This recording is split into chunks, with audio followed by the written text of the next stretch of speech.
RS brothers లో ఆషాఢం KG sale మళ్ళీ మొదలైంది. మరెన్నో క్రేజీ ఆఫర్స్ ఖైదీ చేయండి ఆర్ఎస్ బ్రదర్స్.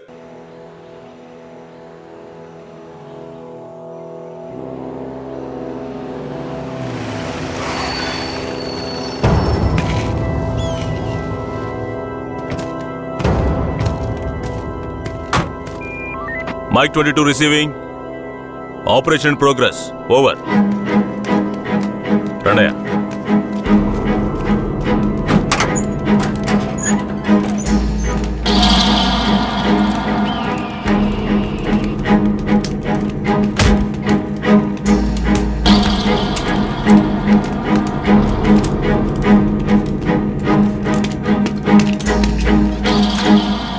Constable. ఈ నా కొడుకులకి చావును పరిచయం చేయాలి. కట్లు ఇప్పండి.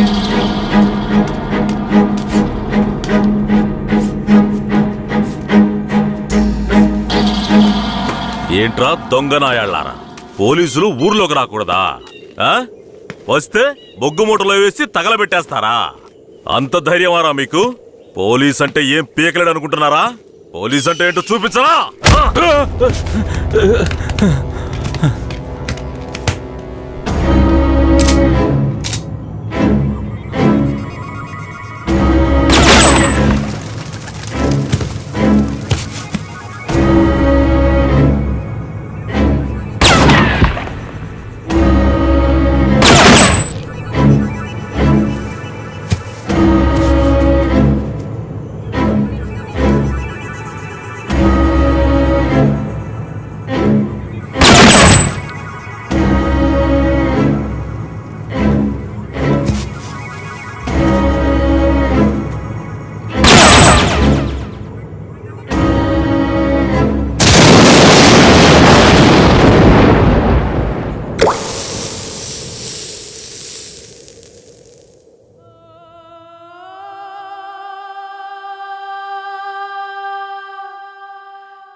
సార్ ఇక్కడ చూడండి సార్ పురుగులు. అక్కడ చూడండి సార్. సార్ అక్కడ కూడా ఉన్నాయి సార్ పురుగులు. సార్ అక్కడ చూడండి సార్, లోపల నుంచి వస్తున్నాయి సార్. ఏంటా ఇది? మార్చిని కూడా క్లీన్ గా పెట్టుకోవడం తెలీదా? మేమేం చేయగలం సార్? శవమిలా సంవత్సరాల తరబడి ఉంటే పురుగులు పట్టి వాసనే వస్తుంది. సార్ అన్ని వెల్ఫేర్ సొసైటీలకి ఇన్ఫర్మేషన్ ఇచ్చాం, వాళ్ళు ఇంకా రాలేదు. సార్ అనాథ శవాల్ని దహనం చేయడానికి ఎన్ని ఫార్మాలిటీస్ ఉన్నాయో మీకే తెలుసు కదా. గవర్నమెంట్ వాళ్ళకి తెలియజేసి పర్మిషన్ తీసుకునేలోగా తల ప్రాణం తోకొస్తుంది సార్. ఇప్పుడు ఏం చేద్దాం అంటావు? హాస్పిటల్స్ లేక అనాథ సేవలు చేరకుండా చూసుకోవాలి సార్. సార్ 3వ నెంబర్ వార్డులో ఉన్న అనాథ పేషెంట్ సీరియస్గా ఉన్నాడు సార్.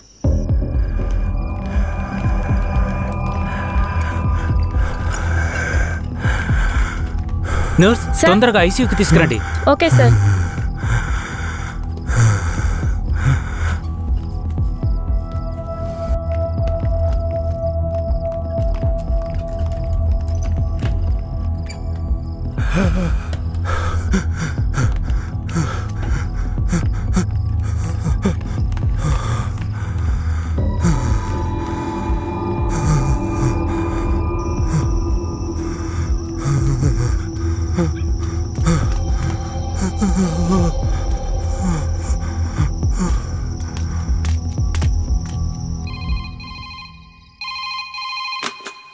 హలో, సార్ పాత చర్చి పక్కన ఒక శవం ఉంది, వచ్చి చూడండి సార్.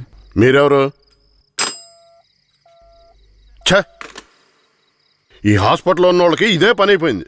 సీరియస్గా ఉన్న పేషెంట్ని తీసుకొచ్చి బయటపడేసి ఫోన్ చేయటం, మనం దాన్ని అనాథ శవం అని కేసు రిజిస్టర్ చేసి మళ్ళీ హాస్పిటల్కి తీసుకెళ్లి పడేయటం. ఏం బతుకాయమంది? అయ్యా ఇలాగే ఉన్నారు, ఏం చెప్పమంటారు? ఏమయ్యా హెడ్, అయ్యా ఆ చర్చి పక్కన 174 కేసు ఒకటి వచ్చింది, ఎందు వెళ్ళి చూసిరా.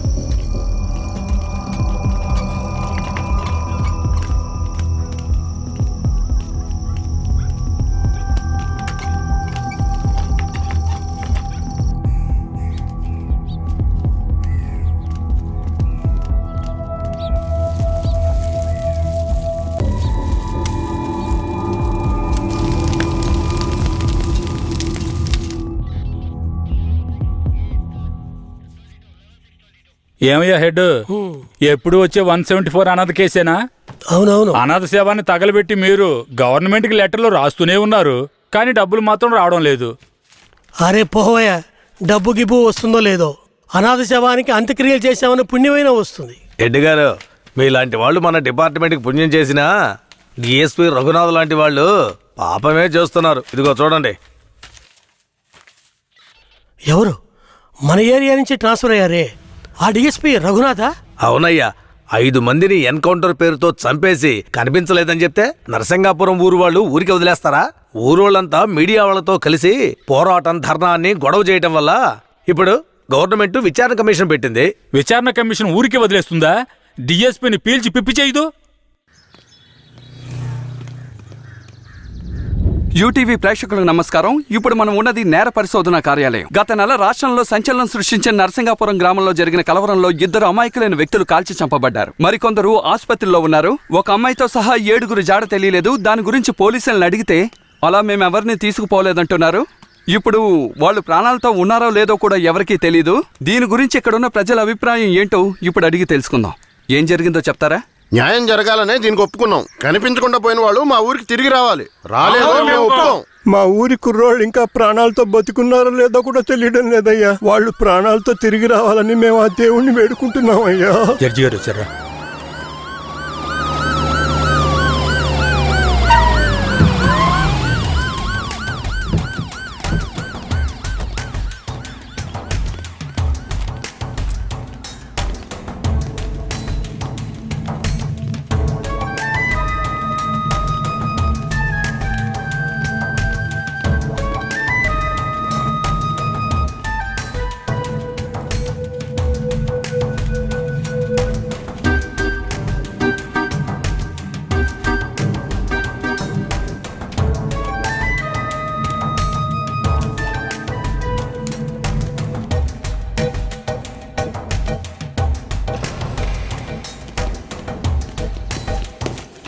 సార్.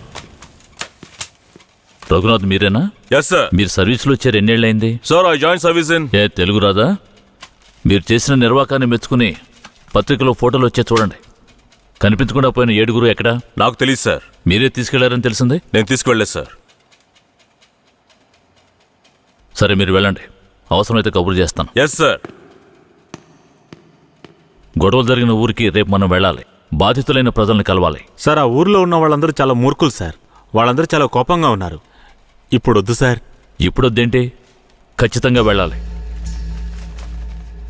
సార్, నర్సింగపురం ఆంధ్రాకి తమిళనాడుకి బార్డర్లో ఉంది సార్. ఈ ఊర్లో జనాభా మొత్తం 592 మంది సార్. ఈ గ్రామాన్ని బ్లాక్ మార్క్ గ్రామంగా ప్రభుత్వం ముద్ర వేసింది సార్. యాక్చువల్గా ఈ ఊరు ఎలా ఉంటుందంటే కర్రతుమ్మ చెట్ల మధ్య ఊరును దాచినట్టు ఉంటుంది సార్. ఈ ఊరు చుట్టూ సుమారు 20-25 కిలోమీటర్ల వరకు కర్రతుమ్మ చెట్లే సార్.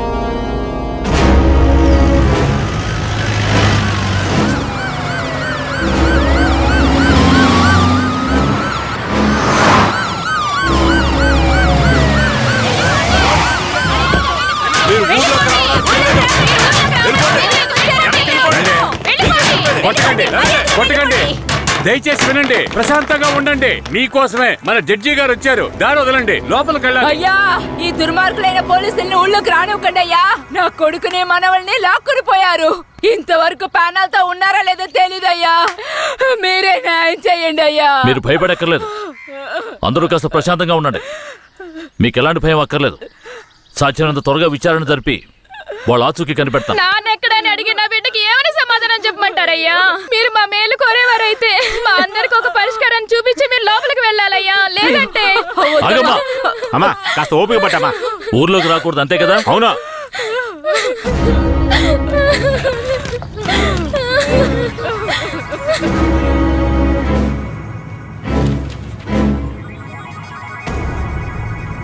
పోలీసులంటే అందరికీ భయం ఉంటుంది, కానీ ఇంతగానా? ఊరంతా భగభగ మండుతోంది. అంత దారుణం ఏం చేశారు? ఎంతమందిని చంపారు? అది కాదయ్యా, గొడవ జరిగినప్పుడు ఆ ఊరు వాళ్లే పోలీసుల మీద నాటు తుపాకీలతో కాల్చారు. తర్వాత వాళ్ళని భయపడడానికి పోలీసులు మోకాళ్ళ కింద కాల్చినప్పుడు గురి తప్పి 2-3 చచ్చిపోయారయ్యా. కనిపించకుండా పోయిన 7 ఏమయ్యారు? వాళ్ళు కర్రతుమ్మ చెట్ల పక్కనో లేక తమిళనాడు బార్డర్లోనో దాక్కుని ఉంటారు. దాక్కుని ఉంటారా? అందుకే ఊరంతా అలా గగ్గోలు పెడుతోందా? ఎందుకయ్యా అబద్ధాలు చెప్తారో? ఆ ఊరు గురించి అన్ని విషయాలు నాకు తెలియాలి. పూర్తి వివరాలు తెలిసిన వాడిని తీసుకురండి. మీ పేరేమిటి? నా పేరు రామూర్తయ్య. మీరక్కడ ఏ సంవత్సరంలో పనిచేశారు? 1980లో ఆ ఊర్లో డ్యూటీ చేశానయ్యా. ఉత్తినే పేరుగా ఊరు బయట పోలీస్ స్టేషన్ ఉంటుందయ్యా. ఆ ఊరికి పోలీసులకి అసలు ప్రాబ్లం ఏమిటి? అయ్యా, అది నిన్న ఈ రోజు వచ్చిన ప్రాబ్లం కాదయ్యా. ఎంతో కాలంగా ఆ ఊరికి మన పోలీసులు కూడా ప్రాబ్లం అయ్యా. ఆ ఊర్లోకి పోలీసులు అడుగు పెట్టకూడదయ్యా. ఒకవేళ వెళ్తే ప్రాణాలతో తిరిగి రాలేరు. దొంగతనమే ఆ ఊరాళ్ళకు కులవృత్తి అయ్యా. హత్యలు, దొంగతనాలు, దోపిడీలంటూ వాళ్ళు చేయని వృత్తే లేదయ్యా. వీళ్లకు అసలు రేషన్ కార్డులు ఉన్నాయో లేవో గాని ఒక్కొక్కరి మీద 4-5 కేసులున్నాయ్యా.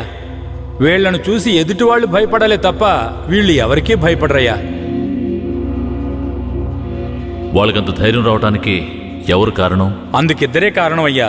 ఒకడు కేశవరాయుడు, ఇంకొకడు వీరయ్య. ఎవరు వాళ్ళు? వీడు కేశవరాయుడు, వీడు వీరయ్య. అయ్యా, వీళ్ళిద్దరికీ దొంగతనమే ప్రధాన వృత్తి అయినా కేశవరాయుడికి బొగ్గుమూట్లు అమ్ముకోవడమే ముఖ్యమైన వృత్తయ్యా. ఊళ్ళో ఏదైనా పెళ్ళంటే వాళ్ళిద్దరూ పెళ్లివారి మీద దాడికి బయలుదేరతారయ్యా. 1980లో తమిళనాడుకి వెళ్ళాలి అంటే నరసింగాపురం పక్కనున్న మెయిన్ రోడ్డు మీదుగా వెళ్ళాలి.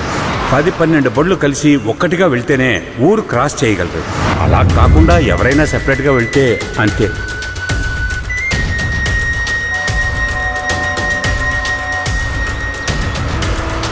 ఆగండి, ఆపండి, ఆపండి.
అయ్యో, వదిలేయండి అయ్యా. మంత్రి గారింట్లో పెళ్లి, అందుకే ఆకుండా వచ్చేసావయ్యా.